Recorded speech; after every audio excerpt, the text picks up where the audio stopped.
রাত্রেবেলা ঘোড়ার গাড়ি দেখো সুন্দর লাগছে। তো গাইস এখন রাত 1টা বাজে, আমরা বিরিয়ানি খাচ্ছি, এই সবাই দেখতে পাচ্ছ। আমরা হেরে গিয়ে বিরিয়ানি খাচ্ছি, ঠিক আছে, সেলিব্রেট করছি। নিউ এম খান বিরিয়ানি, যেটা কিনা এটা লোকেশন কি আছে, এটা লোকেশন কি আছে? হরিদেবপুর। আচ্ছা, হরিদেবপুরের এখানে দেখতে পাচ্ছ মোটামুটি একদম সলিড দেগা ভাইয়া। গাড়ি শেষ হয়ে এসছে আর আমরাও নিয়ে নিয়েছি, ঠিক আছে। আমরা অনেকটা খেয়ে ফেলেছি আর মাংসগুলো একদম সব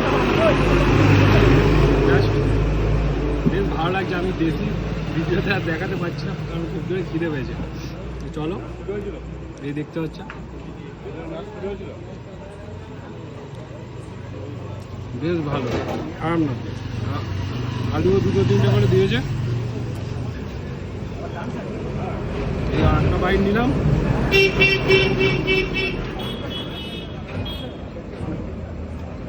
খারাপ না, ভালো। তোমরা অবশ্যই ট্রাই করতে পারো। চলো চলো, অনেক রাত হয়ে ঘুমাও তো।